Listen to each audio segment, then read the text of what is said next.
നിരവധി പേർ ഇവിടെ എത്തിയിട്ടുണ്ട്. അതിൽ ചിലർ നമ്മെ അഭിസംബോധന ചെയ്ത് സംസാരിക്കും. ആദ്യമായി സംസാരിക്കുന്നത് ശ്രീ ടി.ഡി. രാമകൃഷ്ണൻ. ടി.ഡിയെ സ്നേഹത്തോടെ ക്ഷണിക്കുന്നു.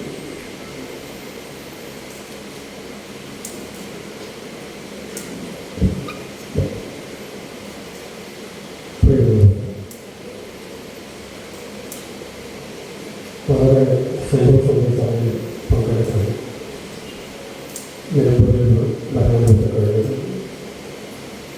നമ്മൾ ഇന്ന് ഒത്തുകൂടിയിട്ടുള്ളത് ഈ വരുന്ന ഉപതെരഞ്ഞെടുപ്പിൽ നേരത്തെ ഉദ്ഘാടനം ചെയ്ത് സംസാരിച്ച് പരിഷത്ത് പറഞ്ഞതുപോലെ നമുക്ക് ഏവർക്കും പ്രിയങ്കരനായ സഖാവ് സ്വരാജിനെ വിജയിപ്പിക്കുക എന്ന പ്രധാന ലക്ഷ്യത്തിലാണ്. നമ്മൾ ഓരോരുത്തരും സ്വരാജിൻ്റെ വിജയം, അതിലൂടെ തന്നെ കേരളത്തിൽ ഇടതുപക്ഷ ജനാധിപത്യ മുന്നണിയുടെ അതിശക്തമായ മുന്നോട്ടുള്ള പ്രയാണമാണ് പ്രതീക്ഷിക്കുന്നത്. നേരത്തെ അധ്യക്ഷ പ്രസംഗത്തിൽ സ്വരാജ് പ്രസംഗിച്ചപ്പോൾ സൂചിപ്പിച്ചതുപോലെ എഴുത്തുകാർ, കലാകാരന്മാർ അവരുടെ രാഷ്ട്രീയം വ്യക്തമാക്കുമ്പോൾ അതിനായിട്ട് ഒരുമിച്ച് കൂടുമ്പോൾ ഒരുപാട് പേർക്ക് വല്ലാതെ തോന്നലുണ്ടാകും. ഇതെന്തോ വലിയൊരു തെറ്റാണ് ചെയ്യുന്നത്. എഴുത്തുകാരെന്ന് പറഞ്ഞാൽ ഒരു ഗവർണറൊക്കെ സത്യപ്രതിജ്ഞ ചെയ്ത് നിഷ്പക്ഷനായിട്ടിരിക്കുന്ന പോലെ അങ്ങനെ ഇരിക്കാൻ വിധിക്കപ്പെട്ട ആളുകളാണ്. സ്വന്തമായിട്ട് രാഷ്ട്രീയമോ അഭിപ്രായമോ ഒന്നും പാടില്ലാത്തവരാണെന്നൊരു തെറ്റിദ്ധാരണ നിർഭാഗ്യവശാൽ നമ്മുടെ സമൂഹത്തിൽ പടർത്തിവിടാൻ അവർ ശ്രമിക്കുന്നത്.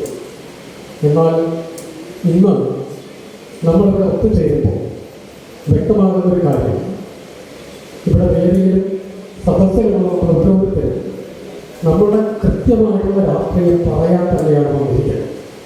പറയുക മാത്രമല്ല, തങ്ങളുടെ പ്രവർത്തന മണ്ഡലങ്ങളിലൂടെ, അത് സിനിമയാണെങ്കിലോ സാഹിത്യമാണെങ്കിലും മറ്റ് കലാപ്രവർത്തനങ്ങളാണെങ്കിലും കൃത്യമായിട്ടുള്ളൊരു രാഷ്ട്രീയ പ്രവർത്തനം എന്നുള്ള രീതിയിൽ തന്നെ മാറ്റി നിർത്തിയിട്ടുണ്ട്. അതിശക്തമായ ഇടപെടലുകൾ സമൂഹത്തിൽ നടത്തുക എന്ന ലക്ഷ്യത്തിലൂടെ പ്രവർത്തിക്കുക. ഇതിന് അനുയോജ്യമായ, അതിന് വേണ്ട എല്ലാ തരത്തിലുള്ള പിന്തുണകളും നൽകുന്ന രീതിയിലുള്ള ഒരു സാമൂഹ്യ സാഹചര്യം നമ്മുടെ കൊച്ചു കേരളത്തിൽ ഭാഗ്യത്തിലുണ്ട്. അത് തുടർന്നും നല്ല രീതിയിൽ തന്നെ ഉണ്ടാകണമെങ്കിൽ ഇടതുപക്ഷ ജനാധിപത്യ മുന്നണിയുടെ പ്രവർത്തനങ്ങൾ മുന്നോട്ട് പോകണം. ഈ ഉപതെരഞ്ഞെടുപ്പ് മാത്രമല്ല, ഇതിന് ശേഷം നടക്കാൻ പോകുന്ന പ്രധാനപ്പെട്ട തെരഞ്ഞെടുപ്പിൽ വമ്പിച്ച വിജയം നേടിക്കൊണ്ട് തന്നെ നമുക്ക് മുന്നോട്ട് പോകാൻ കഴിയും. സാംസ്കാരികമായി മുന്നോട്ടുള്ള ഈ പ്രയാണത്തിന് സാംസ്കാരിക രംഗത്ത് പ്രവർത്തിക്കുന്ന, ഇപ്പോൾ ഇടതുപക്ഷ ജനാധിപത്യ മുന്നണിയുടെ ഭാഗമായിട്ടും അല്ലാതെ ഒക്കെ പ്രവർത്തിക്കുന്ന ഓരോ സാംസ്കാരിക പ്രവർത്തനവും പ്രവർത്തകരും അതിൻ്റെ ഭാഗമായിട്ടാണ് ചിന്തിക്കുന്നതും പ്രവർത്തിക്കുന്നതും. ഈ അവസരത്തിൽ എനിക്ക് വ്യക്തിപരമായിട്ട് സ്വരാജിനെക്കുറിച്ച് പറയാനുള്ള, ഞാൻ ഏറ്റവും കൂടുതൽ ബഹുമാനിക്കുന്ന കാര്യം, എല്ലാവരും പറഞ്ഞ കാര്യങ്ങൾ തന്നെയാണ്, അതെല്ലാം എനിക്ക് പ്രിയപ്പെട്ടതാകുമ്പോൾ അതിലേറെ പ്രിയം തോന്നിയൊരു കാര്യമാണ്. കഴിഞ്ഞ ഏതാനും ആഴ്ചകൾക്ക് മുമ്പ് ഇന്ത്യ രാജ്യം വലിയൊരു യുദ്ധഭെറികൾ ആഘോഷങ്ങളിലേക്ക്, ചാനലുകളും ബാക്കി എല്ലാ ഇടങ്ങളിലും മാറി നിൽക്കുന്നു. ഓരോരുത്തരിലേക്കും ഹിംസയുടെ ഒരുതരം ഉന്മാദ സമാനമായ ആക്രോശങ്ങളിലേക്ക് വന്ന സമയത്ത് ഹിംസക്കെതിരായിട്ട്, യുദ്ധത്തിനെതിരായിട്ട്, സമാധാനത്തിന് വേണ്ടി ധീരമായി സംസാരിക്കാനുള്ള തൻ്റെ ഇടം കാണിച്ച ചെറുപ്പക്കാരനാണ് സ്വരാജ് എന്നതിൽ വലിയ അഭിമാനം. അത് പലപ്പോഴും അത്ര എളുപ്പമായിരുന്നിരിക്കില്ല, പലപ്പോഴും തെറ്റിദ്ധരിക്കപ്പെടുന്ന രീതിയിലായിരുന്നു. നിങ്ങൾ യുദ്ധത്തിനെ അല്ലെങ്കിൽ ഹിംസയെ പിന്തുണയ്ക്കേണ്ടവരാണ്, എല്ലാ തരത്തിലുള്ള ഹിംസയും ആഘോഷിക്കപ്പെടേണ്ടതാണെന്ന രീതിയിലേക്ക് നമ്മുടെ പൊതുബോധത്തെ തന്നെ മാറ്റി മറയ്ക്കുന്ന രീതിയിൽ വാർത്താമാധ്യമങ്ങളും സോഷ്യൽ മീഡിയയും ഒക്കെ വലിയ രീതിയിൽ ആഘോഷിക്കുന്ന സമയത്താണ് വളരെ ധീരമായി എന്താണ് യുദ്ധം വന്നാലുള്ള അപകടം, യുദ്ധത്തിനെ എങ്ങനെയാണ് നമ്മൾ കാണേണ്ടത്, ഏത് തരത്തിലാണ് മനസ്സിലാക്കേണ്ടത് എന്ന ധീരതയോടുകൂടി സ്വരാജ് പറഞ്ഞത്. ഞാനത് വളരെ കാലമായിട്ട് നിരന്തരമായിട്ട് ആവർത്തിച്ച് ഓരോ വേദിയിൽ പറയാൻ ശ്രമിക്കുന്ന ഒരു കാര്യമാണ്. യുദ്ധം വളരെ അകലെ നടക്കുന്ന കാര്യങ്ങളാകുമ്പോൾ, അല്ലെങ്കിൽ ടെലിവിഷൻ ചാനലുകളിലോ വാർത്താ മാധ്യമങ്ങളിലോ പറയുന്ന കാര്യങ്ങളാകുന്നത് പോലെയെല്ലാം യുദ്ധം നേരിട്ട് നമ്മുടെ വീട്ടുമുറ്റത്തേക്ക് എത്തുമ്പോൾ യുദ്ധത്തിൽ അതിൻ്റെ ദുരിതങ്ങൾ അനുഭവിച്ചവർ, അതിൻ്റെ എല്ലാ തരത്തിലുള്ള വേദനകളും അനുഭവിച്ചവരുമായിട്ട് ബന്ധപ്പെട്ടപ്പോഴാണ് നമുക്ക് മനസ്സിലാക്കാൻ കഴിയും. ഞാൻ സുഗന്ധി എന്ന അന്താൾ ദേവനായകൻ എന്ന നോവൽ എഴുതുന്നതിന് വേണ്ടി ശ്രീലങ്കയിൽ ആഭ്യന്തര യുദ്ധത്തിന് ശേഷമുള്ള കാലത്ത് ഒരുപാട് യാത്ര ചെയ്യുകയും നിരവധി ആളുകളായിട്ട് സംസാരിക്കുകയും ചെയ്ത സമയത്ത് ഓരോരുത്തരും എന്നോട് പങ്കുവെച്ച അവരുടെ അനുഭവങ്ങൾ കേട്ടാൽ നാട്ടിലേക്ക് പോകുന്നതാണ്. യുദ്ധം എന്ന് പറയുന്നത് ഒരു കാരണവശാലും നമ്മുടെ മണ്ണിൽ ഉണ്ടാകാൻ പാടില്ലാത്തതാണ് എന്ന് ഓർമ്മിപ്പിക്കുന്ന അനുഭവങ്ങളായിരുന്നു എനിക്ക് ആ യാത്രയിലുണ്ടായി. അന്ന് പറഞ്ഞാൽ അതിന് മുമ്പ് തന്നെ ഹിംസയെ ഒരു പരിഹാരമല്ല എന്ന് നമ്മൾ തിരിച്ചറിയുന്നുണ്ടെങ്കിലും ആ യാത്രകൾ എനിക്ക് വലിയൊരു ഉൾക്കാഴ്ച നൽകിയ കാര്യങ്ങളാണ്. സ്വരാജ് കഴിഞ്ഞ ഈ ഇന്ത്യയും പാകിസ്ഥാനും തമ്മിലുള്ള പ്രശ്നങ്ങൾ ഉണ്ടാകുന്ന സമയത്ത് അത് എടുത്തു പറഞ്ഞപ്പോൾ എനിക്ക് തോന്നിയത് കൃത്യമായിട്ട് ആ യാഥാർത്ഥ്യത്തെ തിരിച്ചറിയാൻ കഴിയുന്ന ഒരു ചെറുപ്പക്കാരനായ ഒരു നേതാവ് നമ്മളോടൊപ്പം ഉണ്ടാകുന്നു. അദ്ദേഹം നമ്മളോട് മുന്നോട്ട് കൊണ്ടുപോകാൻ നമ്മൾക്ക് നേതൃത്വം നൽകാൻ കഴിയുന്നു എന്നതിലേക്ക് വലിയ സന്തോഷമുണ്ട്. ഞാൻ കൂടുതൽ ദീർഘിപ്പിക്കുന്നില്ല. ഈ തെരഞ്ഞെടുപ്പിൽ നമ്മളെല്ലാവരുടെയും പിന്തുണ, എല്ലാ തരത്തിലുമുള്ള പിന്തുണ സ്വരാജിന് ആവശ്യമുണ്ട്. സ്വരാജിൻ്റെ വിജയം നമ്മുടെ വിജയം കൂടിയാണ്. നമ്മൾ വിജയിക്കേണ്ട സമാധാനത്തിൻ്റെ, സ്നേഹത്തിൻ്റെ, പരസ്പര വിശ്വാസത്തിൻ്റെ, എല്ലാത്തിൻ്റെയും വിജയമായിരിക്കണം. അതിന് സാധിക്കട്ടെ എന്ന് ആശംസിച്ചുകൊണ്ട് എൻ്റെ വലിയ വാക്കുകൾ അവസാനിപ്പിക്കുന്നു. നിങ്ങൾക്ക് എല്ലാവർക്കും നമസ്കാരം. ഈ അധ്യക്ഷൻ ഒരു കാര്യം പറയാൻ പറ്റും. നമുക്ക് സംസാരിക്കുമ്പോൾ എഴുത്തുകാരാണ്, കലാകാരന്മാരാണ്, കാര്യങ്ങൾ വളരെ ഭംഗിയായിട്ട് ദീർഘമായി സംസാരിക്കുന്നത്.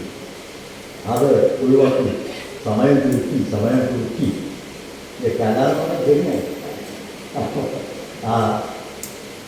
എന്താ പറയുക, വളരെ വിജ്ഞാപനമാണ്. ഒരു 2-3 മിനിറ്റ് സമയമുണ്ട് എല്ലാവരും സംസാരിച്ച് സുഹൃത്തുക്കളെ, ഒരു അറിയിപ്പുണ്ട്. 8 കാറുകൾക്ക് തടസ്സമായി നമ്മുടെ പാർക്കിംഗ് ഗ്രൗണ്ടിൽ 2 കാറുകളുണ്ട്. അവ എത്രയും പെട്ടെന്ന് അവിടെ നിന്നും മാറ്റി പാർക്ക് ചെയ്യണമെന്ന് അഭ്യർത്ഥിക്കുന്നു. Car 1 KL08BL 0916, KL08BL 0916. മറ്റൊരു കാർ KL84B 5198, KL84B 5198. ഈ 2 കാറുകളൊന്ന് മാറ്റി പാർക്ക് ചെയ്യണമെന്ന് അഭ്യർത്ഥിക്കുന്നു. അടുത്തതായി തന്നെ അഭിവാദ്യം ചെയ്യുന്നത് ശ്രീ KEN ക്ഷണിക്കണം.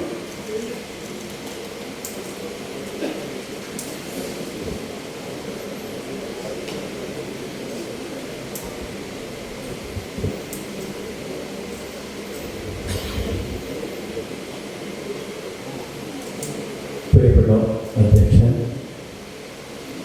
വേദിയിലും സദസ്സിലുമുള്ള പ്രിയപ്പെട്ടവർ,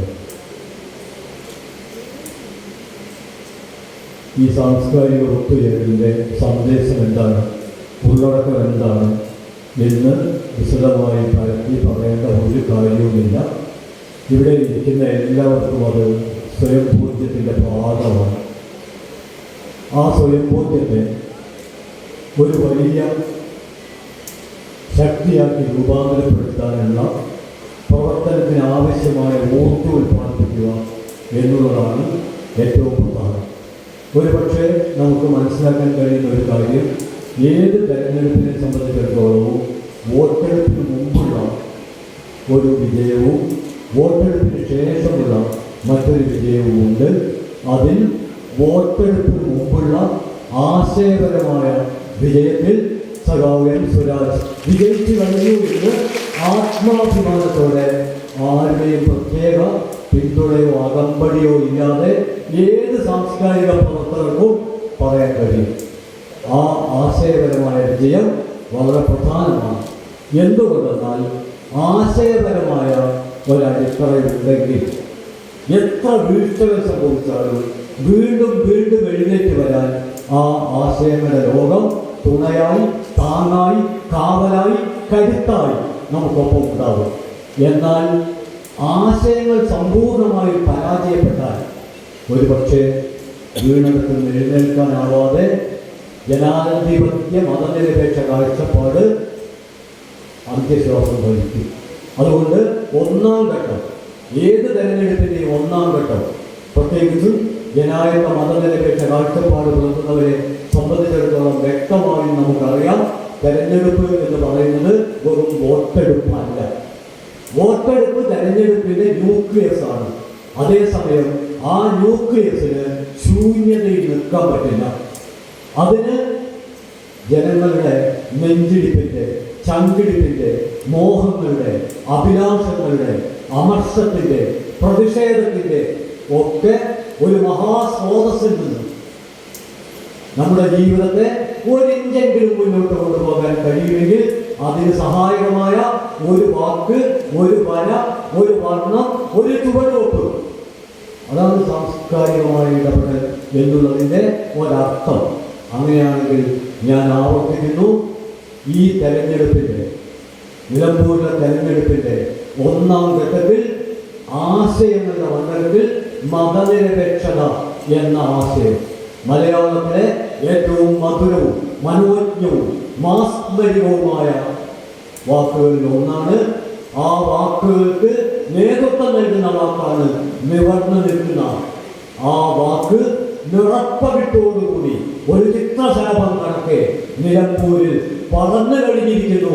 ആ ചിത്രശലഭത്തിന്റെ ചുരുക്കപ്പേരാണ് സഖാവ് എം സ്വരാജ്. ഇതാണ് ഒന്നാമത്തെ കാര്യം.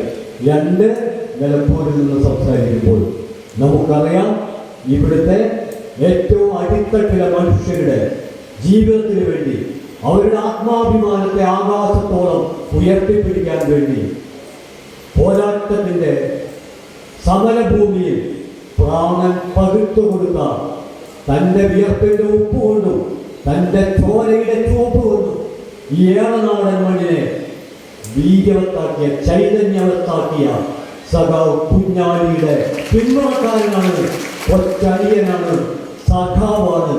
സഖാവ് കുഞ്ഞാലി ഉയർത്തിപ്പിടിച്ച, കേരളത്തിലെ കമ്മ്യൂണിസ്റ്റ് പ്രസ്ഥാനം ഉയർത്തിപ്പിടിച്ച, ജനജീവിതത്തെ ഊർജ്ജസ്വലമാക്കുന്ന എത്രയെത്രയോ തീപ്പന്തങ്ങളിൽ അണയാതെ കത്തുന്ന ഒരു തീപ്പന്തമാണ് സഖാവ് എം സ്വരാജ്. അതുകൊണ്ട് ഞാൻ ആവർത്തിക്കുന്നു, ഒന്നാം ഘട്ടത്തിലെ വിജയം പോലെ രണ്ടാം ഘട്ടത്തിലെ വിജയവും പ്രഖ്യാപിക്കപ്പെടും.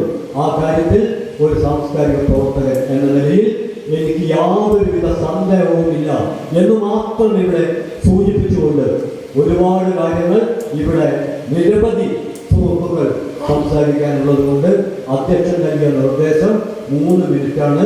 ഞാൻ എടുത്തത് 2.25 മിനിറ്റാണ്. അദ്ദേഹം 45 സെക്കൻഡ് ഞാൻ തിരിച്ചു നൽകുകയാണ്. രണ്ടുകൂടി ചേർത്തുകൊണ്ട് നിങ്ങളെ അഭിവാദ്യം ചെയ്തുകൊണ്ട് അവസാനിപ്പിക്കുന്നു. അഭിവാദ്യങ്ങൾ. ശ്രീ അശോക് ചെലവിൽ സംസാരിക്കുന്നു.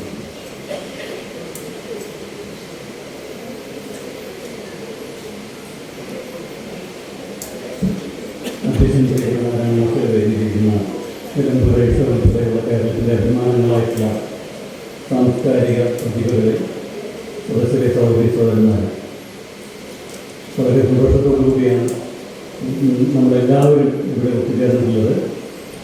ഇത്തരത്തിലുള്ള ഒരു സാംസ്കാരിക കൂട്ടായ്മ ഒരർത്ഥത്തിൽ വളരെ സ്വാഭാവികമായി ഇവിടെ വന്നു ചേർന്നതാണെന്ന് ഞാൻ പറയേണ്ടി വരും. കാരണം നമ്മുടെ നേരത്തെ നമ്മളെ അഭിസംബോധന ചെയ്ത് പോയ നിലമ്പൂരിലെ ഉപതെരഞ്ഞെടുപ്പിലെ സ്ഥാനാർത്ഥി നമ്മുടെ എല്ലാം പ്രിയപ്പെട്ട എം സ്വരാജ്, അദ്ദേഹം ആണ് ഇവിടുത്തെ സ്ഥാനാർത്ഥി എന്ന് പറഞ്ഞതുകൊണ്ട് കേരളത്തിലെ ജനാധിപത്യ മതനിരപേക്ഷ സമൂഹങ്ങളിൽ വലിയ മട്ടിലുള്ള ഒരു സന്തോഷവും ആഹ്ലാദവും, ഒരു നിലയ്ക്ക് പറഞ്ഞാൽ ആവേശവും ഉണ്ടായിട്ടുണ്ട്. അതെല്ലാം തന്നെ ഏതെങ്കിലും ഒരു രാഷ്ട്രീയ പ്രസ്ഥാനത്തിൻ്റെയോ കക്ഷിയുടെയോ ഭാഗമായി മാത്രം ആണെന്ന് വിലയിരുത്താൻ പറ്റില്ല. എല്ലാ മേഖലകളിലും അതുണ്ടായിട്ടുള്ളത്, അതൊക്കെ അവർ പ്രകടിപ്പിക്കുകയും ചെയ്തിട്ടുണ്ട്. അപ്പോൾ അതുകൊണ്ട് തന്നെ അതിൻ്റെ ഒരു തുടർച്ചയായിട്ടാണ് നമ്മളിവിടെ ഒത്തുചേർന്നിരിക്കുന്നത്. ഇപ്പോൾ ഇത്തരത്തിലുള്ള എല്ലാ ജനവിഭാഗങ്ങളിൽ നിന്നുള്ള പിന്തുണയുടെ ഭാഗമായി സ്വാഭാവികമായും കേരളത്തിലെ എഴുത്തുകാരും കലാകാരന്മാർ അവരിൽ ഭൂരിഭാഗം പേര് സ്വമേധയാ തന്നെ ഈ നിലമ്പൂർ തെരഞ്ഞെടുപ്പിലെ സ്വരാജിൻ്റെ സ്ഥാനാർത്ഥിത്വത്തെയും അദ്ദേഹത്തിൻ്റെ ഇടതുപക്ഷ ജനാധിപത്യ മുന്നണിയെയും ഒക്കെ പിന്തുണച്ചുകൊണ്ട് ഈ തെരഞ്ഞെടുപ്പിൽ സ്വരാജ് എന്തുകൊണ്ടാലും വിജയിക്കണം എന്നുള്ള പ്രത്യാശയോടുകൂടി പോസ്റ്റുകളൊക്കെ തന്നെ സോഷ്യൽ മീഡിയയിലും അതുപോലെ തന്നെ ആനുകാലികളിലും ഒക്കെ തന്നെ എഴുതിക്കൊണ്ടിരിക്കുന്നുണ്ട്. അപ്പോൾ അത് ഇപ്പോൾ നേരത്തെ സ്വരാജ് തന്നെ അത്തരത്തിൽ കേരളത്തിലെ എഴുത്തുകാരും കലാകാരന്മാരും നന്നായിട്ട് മുന്നോട്ട് വന്നത് തന്നെ എതിരായിട്ടുള്ള വലിയൊരു അസ്വസ്ഥത കേരളത്തിൽ ചില കോണുകളിൽ നിന്ന് ഉണ്ടായിക്കൊണ്ടിരിക്കുന്നതായിട്ട് അദ്ദേഹം സൂചിപ്പിക്കുകയുണ്ടായി. ഇപ്പോൾ ഒരു ക്യാമ്പയിൻ പോലെ പല സുഹൃത്തുക്കളും ഇവിടെ തന്നെ ഇപ്പോൾ നമ്മളിത് വിളിച്ചുകൊണ്ടിരുന്ന അല്ലെങ്കിൽ നമ്മളിവിടെ കൂടിച്ചേരുന്ന ഈ സമ്മേളനത്തിലേക്ക് വരണമെന്ന് ആഗ്രഹിച്ചവർക്ക് എല്ലാവർക്കും ഇവിടെ വരാൻ കഴിയിട്ടില്ല. എത്രയോ ആളുകൾ ഇപ്പോൾ സമൂഹ മാധ്യമങ്ങളിലൂടെയൊക്കെ പ്രത്യക്ഷമായി പിന്തുണ അറിയിച്ചിട്ടുള്ള പല ആളുകൾക്കും പല തരത്തിലുള്ള അസൗകര്യങ്ങൾ കൊണ്ടുവരാൻ കഴിയിട്ടില്ല.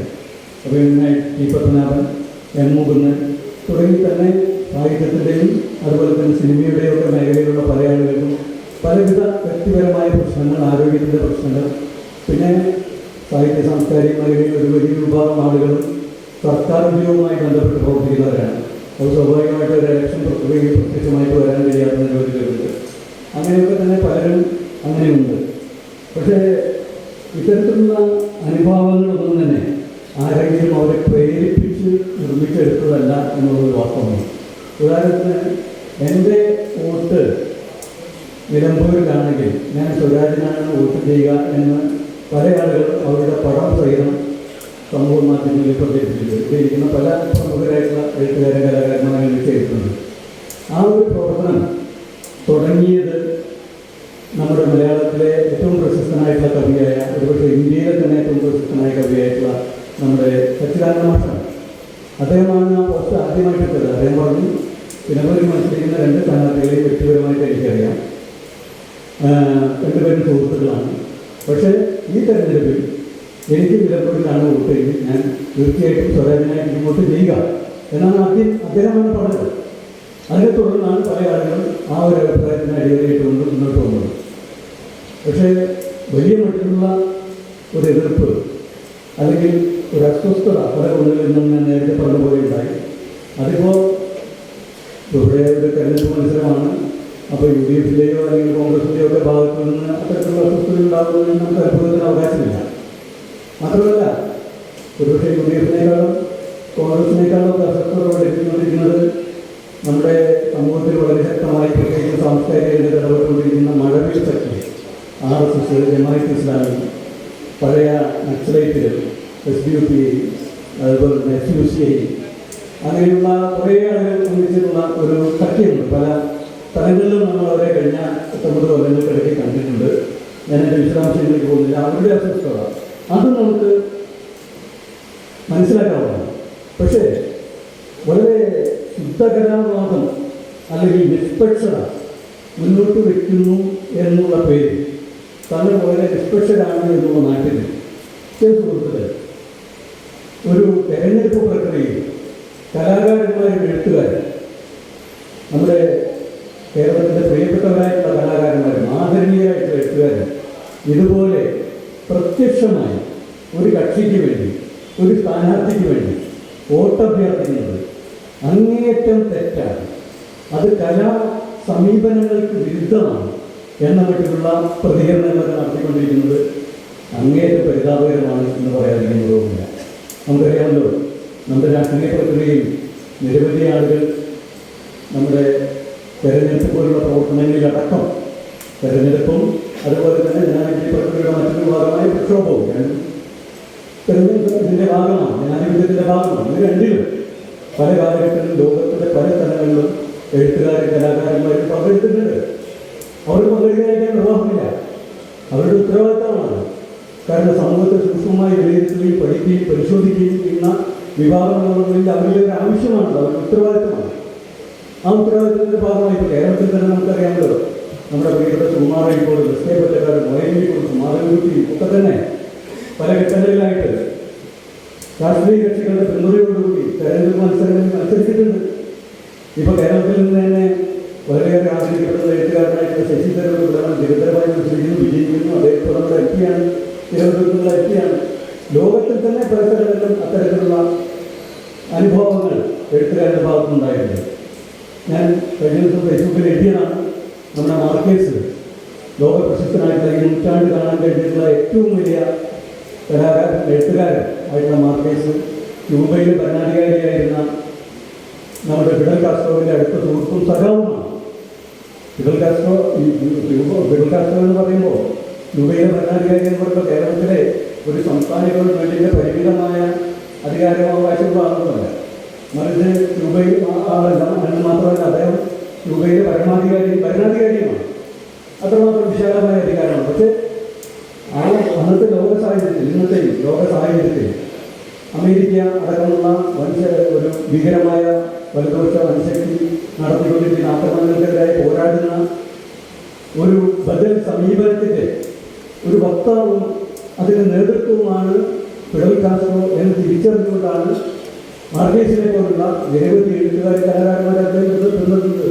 അപ്പോൾ അധികാരം എന്ന് പറയുന്നത് അത് ഒരു സമരമാർഗം കൂടിയാണ്. പലപ്പോഴും പല ആളുകൾ പറയുന്നത് വെച്ചാൽ കേരളത്തിൽ അധികാരത്തിലിരിക്കുന്ന കക്ഷിയുടെ ഒരു ആളാണല്ലോ സ്വരാജ്. അപ്പോൾ അദ്ദേഹത്തെ പിന്തുണയ്ക്കുന്നത് ആ അധികാരത്തോടുള്ള അനുഭാവങ്ങളാണെന്നാണ് പറയുന്നത്. പക്ഷേ അധികാരത്തെ സംബന്ധിച്ചും ഭരണവർഗത്തെ സംബന്ധിച്ചും അതിൻ്റെ യഥാർത്ഥ അധികാര കേന്ദ്രീകരണങ്ങളെക്കുറിച്ചും അതിൻ്റെ വ്യത്യസ്ത തലങ്ങളെക്കുറിച്ചുമൊക്കെ നമ്മൾ തന്നെ ഏറ്റവും കൂടുതൽ മനസ്സിലാക്കുകയും പഠിക്കുകയും അറിയുകയും ചെയ്യേണ്ട ഒരു വിഭാഗമാണ് കലാകാരന്മാർ. അതിനവർ തയ്യാറാവില്ല എന്ന് പറയുന്നത് അവർക്ക് കാര്യങ്ങളൊന്നും അറിയാൻ തരുന്നില്ല. അവരുടെ അസ്വസ്ഥത, അവരുടെ അഭിപ്രായങ്ങൾക്കെതിരായിട്ട് കലാകാരന്മാർ മുന്നോട്ട് വരുന്നു എന്നറിയുമ്പോൾ ഉണ്ടാകുന്ന അവരുടെ പരിഭ്രാന്തിയാണ് ഇത്തരത്തിലുള്ള സമീപനങ്ങളിലൂടെ മുന്നോട്ട് പോകുന്നത്. എന്തായാലും അതിനെയൊക്കെ തകർന്നുകൊണ്ട് നിരന്തരമായി സമൂഹ മാധ്യമങ്ങളിലും അതുപോലെ പ്രത്യക്ഷമായും ഒക്കെ തന്നെ എഴുത്തുകാരുടെയും കലാകാരന്മാരുടെയും വായനക്കാരുടെയും ജനാധിപത്യത്തിൽ വിശ്വസിക്കുന്ന മതേതരപക്ഷ നിലപാടുള്ള മുഴുവൻ ആളുകളുടെയും പിന്തുണ സ്വരാജിന് ലഭിച്ചുകൊണ്ടിരിക്കുകയാണ് എന്നുള്ള ഒരു സന്തോഷത്തിൻ്റെ അന്തരീക്ഷത്തിലാണ് നമ്മൾ നിൽക്കുന്നത്. തികഞ്ഞ ഒരു ആത്മവിശ്വാസത്തോടുകൂടി നമുക്ക് മുന്നോട്ട് പോകാം എന്ന് മാത്രം പറഞ്ഞു നിർത്തുന്നു. അഭിവാദ്യം. അടുത്തതായി ഒരു ഗാനാലാപനമാണ്. ശ്രീ അതുൽ നറുകരയെ ക്ഷണിക്കുന്നു.